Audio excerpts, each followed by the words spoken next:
This is another day that the Lord had made. Bwana Yesu asifiwe. Ni siku ingine tena tumefika hapa ili tugawane na wewe neno la Bwana kama vile ilivyo desturi. Naye Mungu ndiye ametuwezesha tukafika hapa siku ya leo ili tulisikie neno lake. Na saa hii ni Bible study ili tusikie mafunzo ya Biblia. Na leo weather ni ingine kali, sijui kukinyesha. Tukiwa huku tutafanya namna gani? Lakini Mungu ni mwema, yote yawezekana. Na nataka tuingie moja kwa moja mpaka kwenye mafunzo yetu ya siku ya leo. Na leo tunajifunza kuhusu hukumu, au kwa kimombo mvua imenyesha. Samahani, mvua ndio hiyo, nayo imenyesha tukiwa kwa msitu. Sijui tutajikinga namna gani, lakini Mungu ni mwema. Na siku ya leo tunaongea kuhusu hukumu au judgment. Na tunaulizana, hukumu ni nini? Hukumu ni uamuzi rasmi wa mwisho au tamko la haki linalotolewa na hakimu au mtu mwingine kuhusu kesi au mgogoro. Hiyo ni maana ya hukumu kulingana na lugha ya Kiswahili. Lakini tutaulizana hukumu ni nini kulingana na Biblia. Juu sisi tunajifunza Biblia na tunataka kujua Biblia nayo inasemaje kuhusu hukumu. Kulingana na Biblia, hukumu ni tathmini ya Mungu juu ya matendo ya mwanadamu, inayopelekea uamuzi wa mwisho kuhusu hatima yao ya milele, kutenganisha waadilifu kwenda mbinguni na waovu kwenda kuzimu. Hapa tumeona hukumu ya Biblia. Hiyo sio hukumu ya mwanadamu, hiyo ni hukumu ya Mungu. Na kulingana na Biblia, hukumu ni ya Mungu peke yake. Unasikiaga watu wengine wakisema do not judge, usihukumu. Lakini watu wengi hawajuagi kuhukumu ni nini. Ati umeona mtu akitenda maovu, ukimwambia anatenda maovu, watu wanasema usihukumu. Hiyo sio kuhukumu. Unaambia mtu ukweli, ndio akikubali atoke kwa hiyo maovu akuje kwa mema.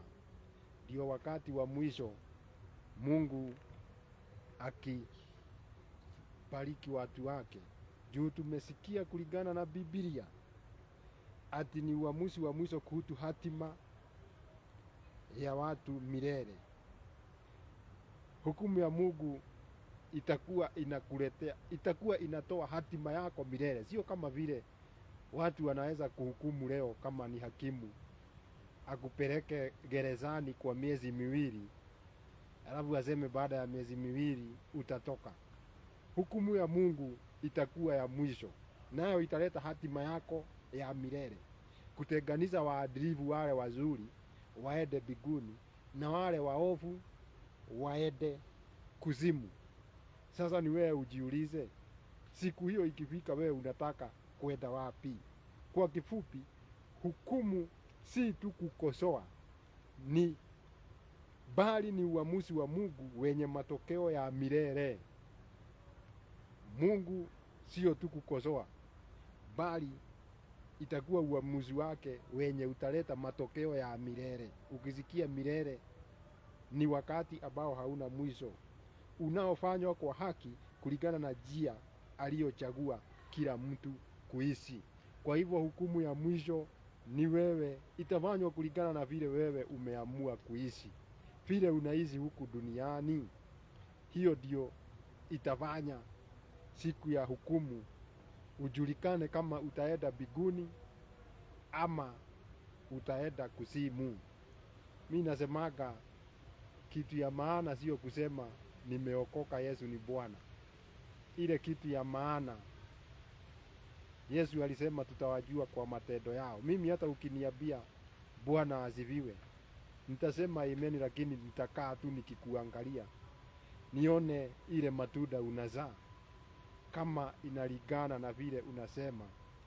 Juu wengi kweli hawazaagi matunda yenye inalingana na vile wao husema.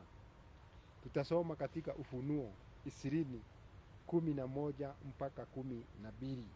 Nayo inatuambia hivi: kisha nikaona kiti cha enzi kikubwa cheupe, na yeye aketie juu yake, ambaye nchi na mbingu zikakibia uso wake, na mahali pao hapakuonekana. Nikawaona wavu wakubwa kwa wadogo wamesimama mbele ya hicho kiti cha enzi, na vitabu vikafunguliwa, na kitabu kingine kikafunguliwa ambacho ni cha uzima, na hao wafu wakahukumiwa katika mambo hayo yaliyoandikwa katika vile vitabu sawasawa na matendo yao. Unaona vitabu, kuna vitabu mingi na kuna kitabu. Vitabu vikafunguliwa na kitabu kikafunguliwa. Kitabu ni kimoja na vitabu ni mingi. Kuna vitabu hizi vilifunguliwa, Biblia inatuambia wale wavu wakahukumiwa katika mambo hayo yaliyoandikwa katika vile vitabu. Kwa hivyo vitabu vimeandikwa matendo ya watu wale waovu, na ni vingi. Lakini kuna kitabu kingine kimoja, hicho ni cha uzima, kile kimeandikwa wale watu wazuri. Biblia inatuambiaga hao hawatahukumiwa. Kwa hivyo hao jina yao, ukiokoka kama jina yako iko kwa zile vitabu, Mungu huliondoa kwa zile vitabu, analiandika katika kitabu cha uzima. Sasa ni wewe ujiulize, jina yako iko katika kile kitabu ama jina yako iko kwa zile vitabu? Sababu matendo yako ndio huamua.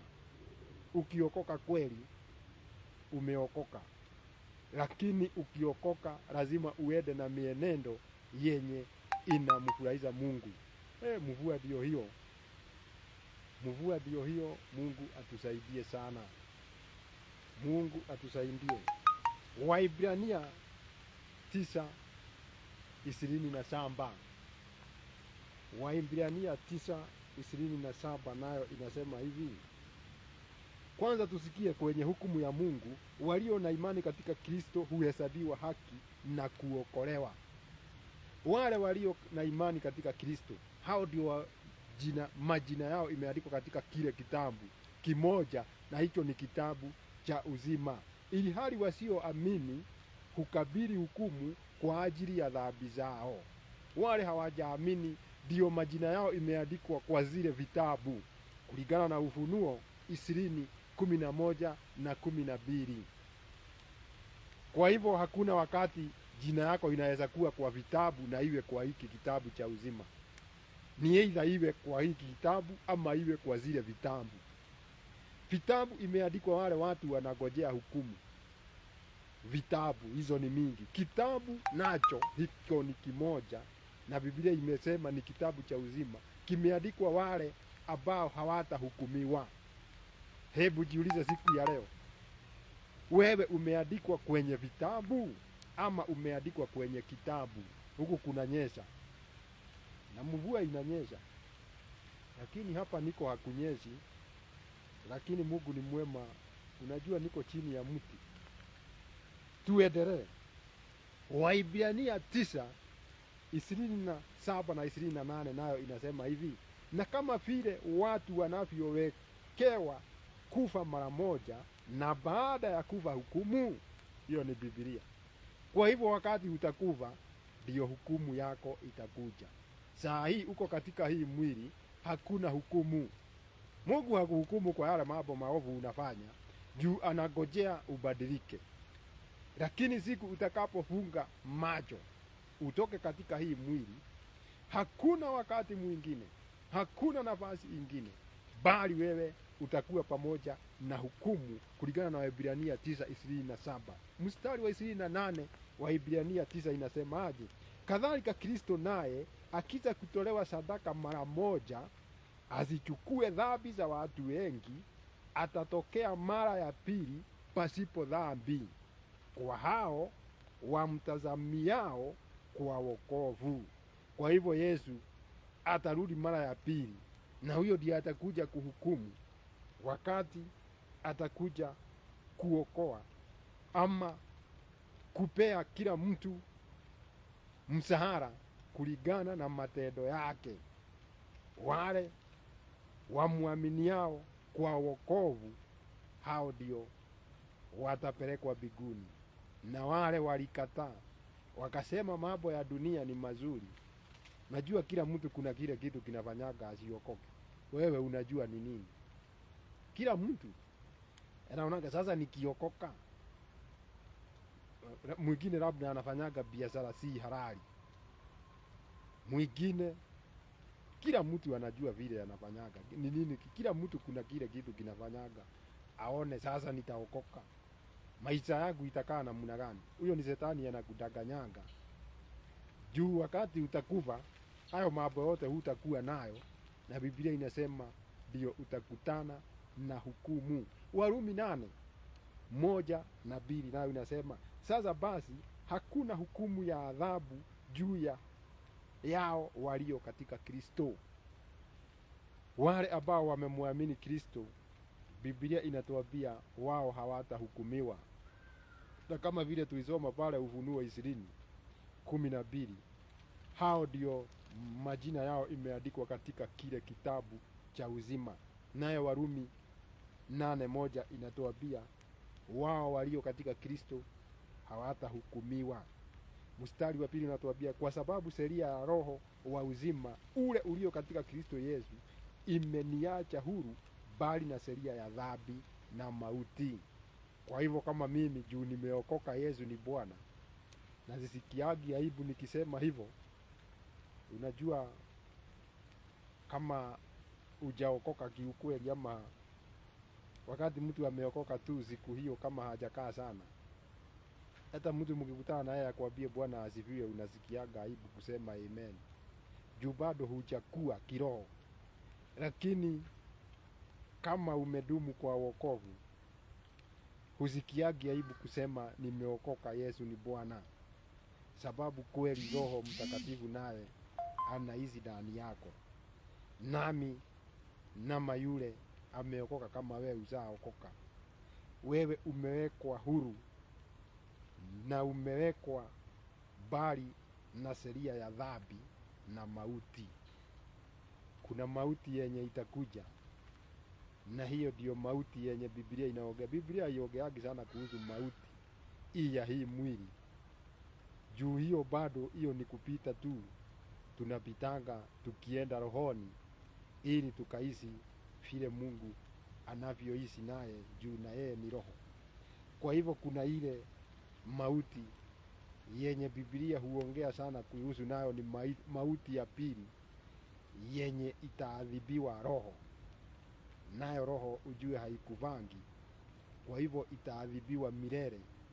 Hiyo ni mauti yenye haiishi.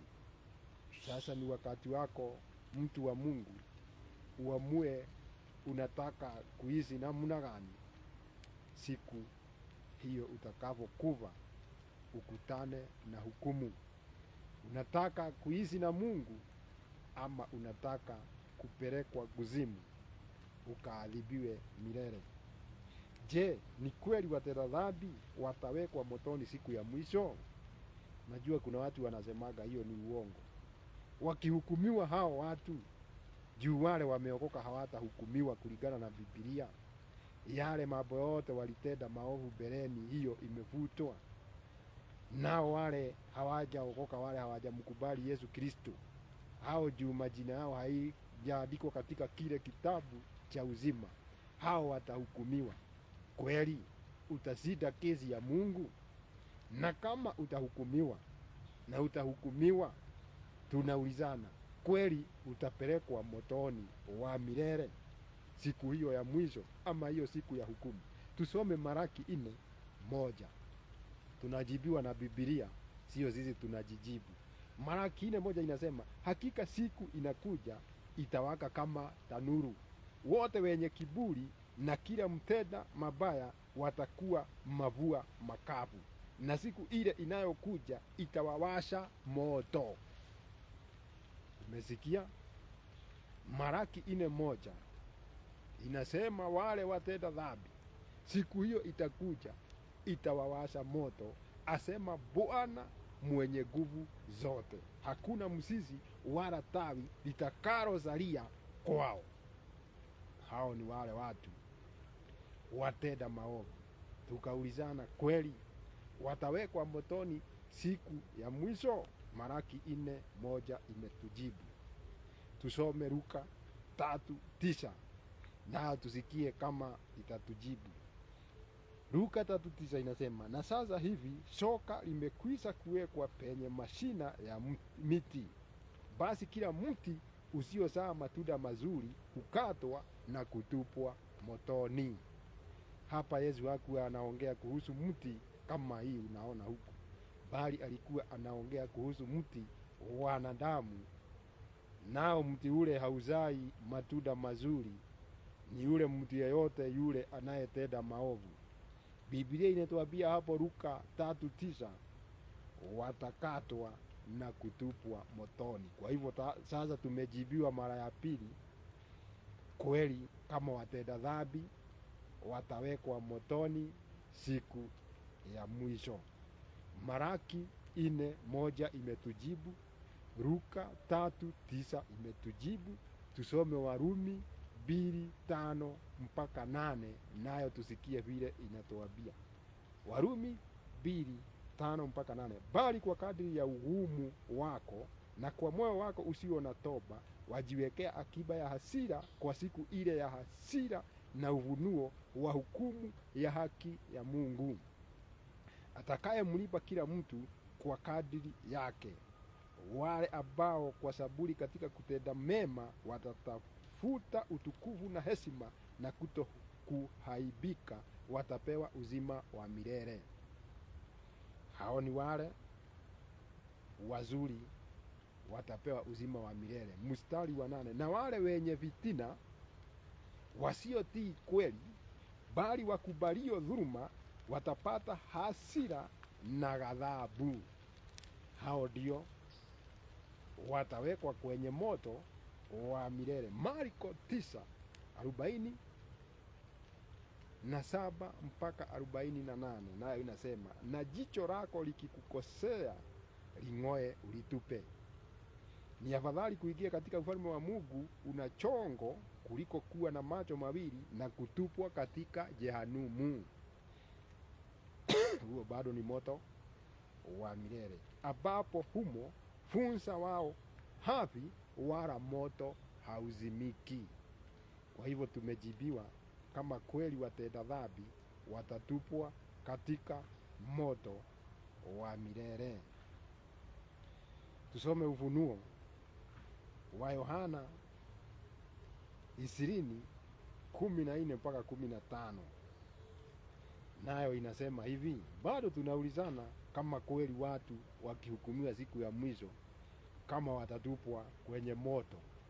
Najua kuna watu wanasemaga hakuna moto, watu wanadanganywa.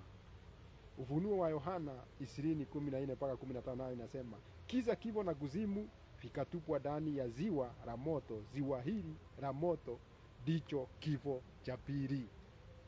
Mtu yeyote ambaye jina lake halikupatikana limeandikwa katika kitabu cha uhai alitupwa katika ziwa la moto. Hiyo ni kile kitabu tuliona pale mbeleni, kitabu hapo Ufunuo bado 20:12 pale tuliona kuna vitabu na kitabu, naye yule hakuonekana ameandikwa katika kile kitabu.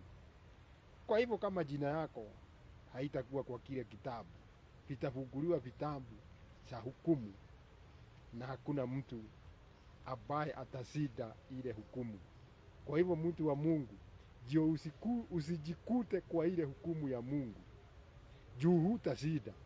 Sio kama vile mtu anapelekagwa kotini kwa hii dunia ama hii maisha tunayoishi, labda alipe mawakili wale wamesomea sheria zaidi, akiwa na pesa. Hata kama alikuwa ametenda lile jambo, wakili anaweza kulipindua lionekane kama hakulitenda na aachiliwe.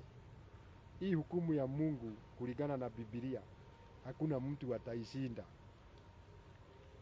sababu Biblia imetujibu vizuri, ikasema wale hawakuonekana wameandikwa katika kile kitabu cha uzima walitupwa kwenye moto.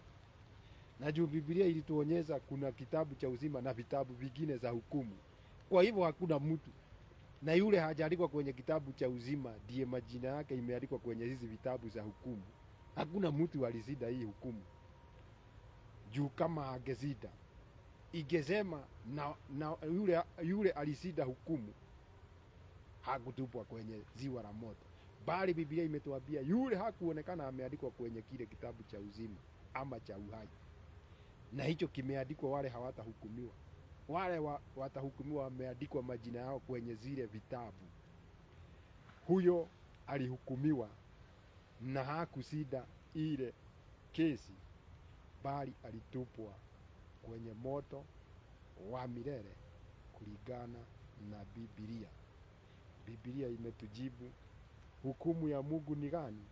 Hukumu ya Mungu ni ile watu watahukumiwa sababu ya kutomwamini Yesu Kristo na majina yao yakakosa kwenye kitabu cha uzima. Ndio jina lako liandikwe kwenye hicho kitabu cha uzima, lazima umkubali Yesu Kristo awe mwokozi wa maisha yako, na akikuokoa wewe hutahukumiwa. Juu ukihukumiwa, hakuna vile utajitoa kwa ile kesi, na hakuna vile utaishinda ile kesi. Mimi sitahukumiwa, mimi niliamua nikamkubali Yesu Kristo, na yeye ndiye uniongoza. Hata ni yeye amenileta huku saa hii ningekuwa kwa shughuli zingine zile watu wanaendaga, lakini nikaamua nikuje tugawane na wewe hili neno, ili na wewe uamue kama unataka kuhukumiwa ama unataka jina yako iandikwe kwenye kitabu cha uzima, ambapo wenye wameandikwa hawatahukumiwa. Bwana akubariki, akutendee mema na akuinue. Sio vile watu wanasemaga usihukumu, hukumu ni ya Mungu. Kuambia mtu dhambi yake, hiyo sio kuhukumu. Juu hujasema yeye ataenda motoni ama ataenda mbinguni. Hukumu ya Mungu ni ya kusema hivyo, lakini kuambia mtu wewe ni mchawi,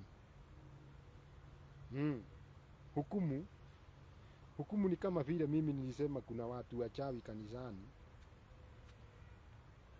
wale tu nilikuwa nawaambia na wako na ushahidi.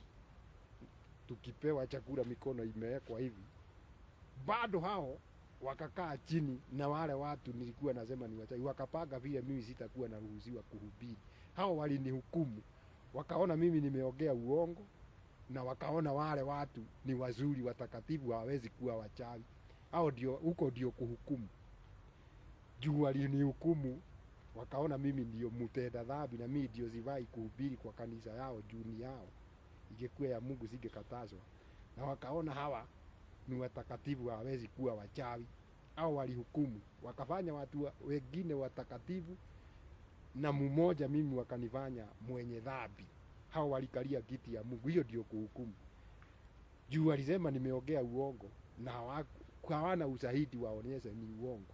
Lakini mimi niko na ushahidi, hata wao wako na ushahidi, mikono ikiwekwa hivi. Hiyo ndio kuhukumu mtu. Lakini mimi hiyo hainijalishi. Juu kesho yangu iko na Mungu, na ile kitu ya muhimu ni kuhubiri neno. Hakuna kitu mimi nimeruhusu. I have lost nothing. Kwani kuna kitu na nilikuwa najitolea tu hivi, najitolea huko. Nilikuwa nahubiri injili ya kujitolea, na hata saa hii nahubiri injili ya kujitolea, na ndio nasemaga hakuna saka wala sadaka. Hatutoi sadaka, hiyo inapelekwa kwenye nyumba ya Mungu, na hii si nyumba ya Mungu. Peleka kule unaendanga, sijasema uzitoe huko, lakini mimi usinitumie.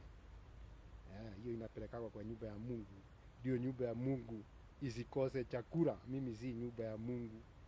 Mimi Mungu ananilisha kwa njia zake, juu najifanyianga kazi. Hiyo wakati ikifika, tukiwa na nyumba, wakati huo ndio tutakuwa tunatoa, ndio tunasaidia wale wengine watakuwa huko wenye hawajajiweza. Tuamini na tuombe. Mwenyezi Mungu muumba wa mbingu na nchi, tena tuko hapa mbele zako. Ni wewe tu umetupea hii uhai bure tu Mungu. Kuna wengine tulilala na wao pamoja jana, hawajaamuka. Sisi tuko uhai, sio vyema tumekufanyia, sio kuwa vile sisi ni watakatifu sana, bali ni neema yako. Mili yetu iko mizima, hakuna mahali tunaumwa. Tunasema shukrani na sifa ni kwako. Thank you Jesus. Ni wewe tu Mungu wetu. Hata hili neno tumegawana na watu wako, yule haja kuamini, najua litamguza na akubali kuokoka, ili asije akahukumiwa. Yule amekuamini, jina yake imeandikwa kwenye kitabu cha uzima, wacha atende matendo mazuri, ili jina lake lisitolewe. Sababu Biblia inasema kuna wengine majina yao watatolewa kwenye hicho kitabu, lakini ni kwa kulingana na vile watatenda matendo yenye haiendanishi na wewe. Bariki mtazamaji, bariki msikilizaji, muinue. Kama ako na shida anapitia, Mungu wangu muonekanie, mbariki na inue juu kabisa milele na milele, na ni katika jina la Yesu Kristo tumeomba na tumeamini. Tuseme amen. Barikiwa na Mungu.